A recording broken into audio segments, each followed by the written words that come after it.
Brought to you by ITEL.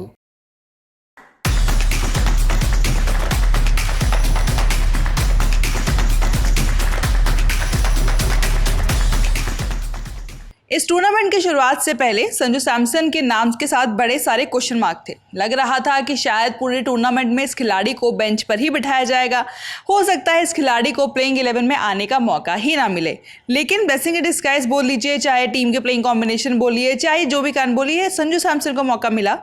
Fail होते रहे, लेकिन बल्ले से जब पारी निकली तो ऐसी निकली कि लोगों के जहन में हमेशा के लिए वो दर्ज हो गई। लेकिन रुके नहीं संजू, और एक बार फिर सेमीफाइनल में अपने बल्ले से शानदार प्रदर्शन करके उन्होंने साबित कर दिया है कि जो कुछ पिछले मैच में हुआ वो एक फ्लूक नहीं था, वो एक तुक्का नहीं था, वो संजू सैमसन की स्किल थी, उनका टैलेंट था। उनकी पारी के बारे में थोड़ा विस्तार से बात करेंगे सुकांत से। सुकांत, पिछली पारी के बाद लोगों को वो रंग दिखने लगा था संजू सैमसन का कि ये वो टैलेंट है जिसकी वजह से टीम इंडिया इनको बैक कर रही है, ये वो कारण है जिसकी वजह से सूर्य कुमार यादव को उन पर इतना भरोसा है। जब आज एक नॉकआउट मैच था, सेमीफाइनल मुकाबला, जहां पर आपको मालूम है कि सामने एक मजबूत टीम है जो टूर्नामेंट में बहुत अच्छा परफॉर्म करती हुई आ रही है, वहां पर इस तरीके से बल्लेबाजी करना जब आप टॉस हार चुके हैं कि ऐसा लगा ही नहीं कि किसी तरीके का प्रेशर है या जो भी, क्योंकि जिस तरीके से आउट होने के बाद लगातार जब खराब परफॉर्म करते हैं प्रेशर आता है, अच्छी परफॉर्मेंस के बाद भी प्रेशर होता है, क्योंकि आपको पता है कि अब लोग एक्सपेक्ट कर रहे हैं। आज की उनकी पारी आपको कितनी अलग लगती है नॉकआउट वाली पारी से, और कितनी अहम टीम इंडिया के लिए? देखिए, वो जो पारी थी जो 97 रन चेज में, आपको पता होता है कि आपको किस तरीके से मैनेज करना है, टेम्पो क्या होगा, सब कुछ आपको पता होता है, क्योंकि आपके सामने एक टारगेट होता है। लेकिन जब आप टारगेट सेट कर रहे होते हो तो आप हर बॉल के पीछे जाते हो कि मुझे इस पे बड़ा स्कोर करना है, क्योंकि टीम को एक बड़े टोटल तक लेके जाना है, और ये एक बहुत अलग प्रेशर होता है। आपको याद होगा संजू सैमसन अब तक जितनी पारियों में फेल किए हैं, जो इससे पहले, क्योंकि ये चौथा ही मुकाबला है जो खेल रहे हैं, मतलब इससे पहले नामीबिया वाली 8 बॉल 22 रन, उसके बाद दूसरी आई थी जब वो पहला मैच खेल रहे थे जिम्बाब्वे के अगेंस्ट, जहाँ पे 24 रन उन्होंने बनाए थे।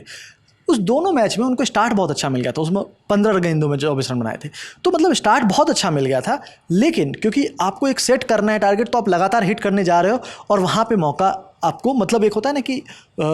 आप गलत शॉट पिक कर गए। आज भी वैसी गलती एक हो गई थी 15 रन के स्कोर पे, और उन्होंने बहुत ही आसान कैच हैरी ब्रूक को दे दिया था, और वो कैच अमूमन उसको हम सीटर्स बोलते हैं, जो मतलब कभी नहीं छूटते हैं, लप्पू कैच। हाँ, मतलब लड्डू कैच, तो मतलब वो छूटते नहीं हैं। लेकिन हैरी ब्रूक जो कप्तान है, देखिए प्रेशर होता है, ऑब्वियसली वो प्रेशर दिख रहा है, और वो कैच वहाँ पे ड्रॉप करना है, ये पूरे मैच का टर्निंग पॉइंट था। और संजू सैमसन ने एक गलती जो करनी थी उन्होंने कर ली।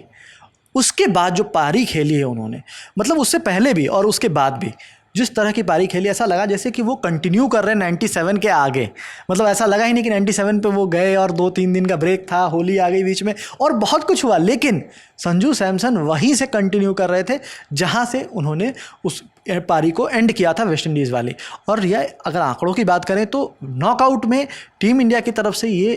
वन ऑफ द बेस्ट पारी है, और इस मतलब उन्होंने बराबरी की है विराट कोहली की नाम, मतलब नॉकआउट में सबसे ज़्यादा मतलब वो रन है, उन्होंने 89 रन बनाए थे T20 वर्ल्ड कप में, तो वैसे ही उन्होंने बराबरी की है। लेकिन जो अच्छी चीज़ रही उस पारी में कि वो सेंचुरी मारने नहीं गए, और ये बात दिनेश कार्तिक ने कई बार रिपीट की कि आप देखो कि इतने अहम मैच में जहाँ पे आपको पता है कि 7 ओवर पड़े हैं, आप 89 पे बैटिंग कर रहे हो, आप चाहोगे कि तो आप अपनी सेंचुरी तक आराम से पहुँच सकते हो, लेकिन टीम को चाहिए कि वहाँ पर आपको एक 6 चाहिए, तो वो 6 के लिए गए, ये नहीं सोचे कि 89 पे हूँ मैं। और यही टीम स्पिरिट जो होती है ना, जिसके कारण से संजू सैमसन को पिछले मैच में जो प्यार मिला है, बाकी पूरे मतलब सब ने जो उनको रिस्पेक्ट और प्यार दिया है, जो एक बात करते कि जो बहुत दिनों से पेंडिंग थी कि मतलब संजू सैमसन डिजर्व करते हैं, लेकिन वो कभी उनको मिला नहीं, क्योंकि कभी वैसी कुछ पारी आई नहीं जहां ज़रूरत थी। और अभी 2 मैच और बैक टू बैक 2 पारियां, मतलब ये दिखाता है कि इस बंदे के अंदर क्लास कितना तगड़ा है। और जिस तरह से इन्होंने क्लीन हीटिंग की है आज, और जो इंडिया ने 250 का स्कोर बनाया है, वो उसका मतलब उन्होंने पूरा ऐसा प्लेटफॉर्म सेट किया था कि ये स्कोर 260 तक भी जा सकता था। अगर बीच में एक आध विकेट्स नहीं गिरे होते तो ये स्कोर 260 प्लस होता, लेकिन जो विकेट्स गिरे उसके बावजूद हम 250 प्लस पहुंच गए। तो ठीक है, बाकी बैटर्स को भी श्रेय जाता है, उन्होंने भी बहुत अच्छी बैटिंग की, लेकिन शुरुआत आकर के और उसके बाद एक ऐसा टेम्पो सेट कर देना कि आप 160 रन 12 ओवर में पहुँच गए, 13 ओवर में पहुँच गए, तो वहाँ से आपके लिए मैच में फिर मारो ही बचता है, कुछ नहीं बचता है। संजू सैमसन की पारी इसलिए भी आपको लगता है ना अहम है क्योंकि आपको पता है कि अभिषेक शर्मा स्ट्रगल कर रहे हैं। अगर आपके दोनों ओपनर स्ट्रगल करेंगे तो दिक्कत बहुत ज़्यादा हो जाएगी। हमने आज देखा कि उस तरीके की पारी एक बार फिर अभिषेक के बल्ले से नहीं आई, और अगर ऐसा ही संजू सैमसन के साथ होता या कोई भी ओपनर होता तो कहीं ना कहीं बाद के बल्लेबाजों के ऊपर बहुत ज़्यादा प्रेशर आता है, क्योंकि संजू ने उस तरीके की पारी खेली, उन्होंने हिटिंग की, सब कुछ किया, एक अच्छा स्कोर उनके आउट होने तक टीम इंडिया ने बना लिया था बहुत कम ओवर्स में। आपको लगता है कि बाकी के बल्लेबाज जो नीचे आए उनको भी वो फ्रीडम मिली कि वो खुलकर खेल सके, क्योंकि उनको पता था कि ऑलरेडी ठीक ठाक रन है, हमको अभी एक सम्मानजनक स्कोर की बात नहीं है, हम जितना हिट कर सकते हैं, उनको भी वो कॉन्फिडेंस मिला संजू की पारी से। बिल्कुल, और जब ऐसा प्लेटफॉर्म सेट करके कोई बैटर देता है ना, और खास करके जो ये पार्टनरशिप हुई थी ईशान किशन और संजू की, क्योंकि आपको पता है आपको एक अर्ली ब्रेक नहीं देना था इंग्लैंड को, और वही हुआ। अभिषेक शर्मा 7 बॉल में 9 रन बना के आउट हो गए, और वो वहाँ नहीं ज़रूरत थी। और आपको फिर रियलाइज़ होता है कि नहीं, अब आपको पार्टनरशिप चाहिए, क्योंकि आपको अगर बड़े स्कोर तक पहुंचना है तो उसका सबसे बड़ा इंपॉर्टेंट ये फैक्टर होता है कि आपको एक पार्टनरशिप चाहिए वैसा जो प्लेटफॉर्म सेट करके दे दे, बाकी लास्ट के ओवर्स में रन बन जाएंगे। तो वो काम इन दोनों ने मिलकर किया, और वहाँ पे जो जिस तरीके से ईशान किशन पे कोई प्रेशर ना आए, उनको बहुत ज़्यादा शॉट्स नहीं खेलने पड़े, हर ओवर में आकर के संजू सैमसन ने हिट किया है। और इवन जब ईशान किशन आउट भी हो गए उसके बावजूद जब शिवम दुबे के साथ, तो उन्होंने दुबे में भी प्रेशर नहीं आने दिया, क्योंकि उनको पेसर्स के अगेंस्ट शुरुआत में वो स्ट्रगल कर रहे थे, तो वो प्रेशर आने नहीं दे रहे थे। जैसे ही इनकी सिंगल लेकर के देते थे, ओवर में एक चौका या छक्का निश्चित संजू लगा रहे थे, और उससे क्या होता था कि जो ओवर है वो 6 रन 3, अगर आप 3 सिंगल्स भी हो गए तो ओवर 9 रन का हो गया, अगर 4 सिंगल्स हो गए तो 10 रन का हो गया। तो मतलब प्रेशर कंटिन्यूसली इंग्लैंड पे ही था, और विकेट गिर गया ईशान किशन का, तो एक होता है ना कि प्रेशर ट्रांसफ़र हो जाएगा। कुछ बॉल शुरुआत में शिवम दुबे खा रहे थे तो उसमें लगा था कि हाँ ये क्या प्रेशर पाइल ऑन हो जाएगा, लेकिन संजू सैमसन ये निश्चिंत करके रखे हुए थे कि चाहे जो हो जाए मैं जितनी देर खड़ा रहूँगा मैं मारता रहूँगा। और इनफैक्ट आउट भी उसी तरीके से हुए कि मतलब उस समय विल जैक्स के ओवर में अगर वो नहीं भी मारते तो वैसी ज़रूरत नहीं थी पहली बॉल पर, लेकिन वो कोशिश करते थे कि ओवर की पहली बॉल पर एक बाउंड्री आ जाए तो फिर ओवर तो फिर हम लोग निकाल लेंगे अच्छे से, और वैसे ही आप बड़े स्कोर की तरफ जा भी सकते थे। और संजू सैमसन ने जो पारी खेली है ये बिल्कुल वैसे ही 97 आपको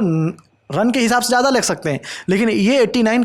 कई सेंचुरीज से और वो 97 कई सेंचुरीज से ऊपर है, और यही कारण है कि ये जो मैच विनिंग इनिंग है, क्योंकि आप ऐसा अभी हम मान रहे हैं कि मैच विनिंग इनिंग है। बिल्कुल, हम इसलिए मान रहे हैं क्योंकि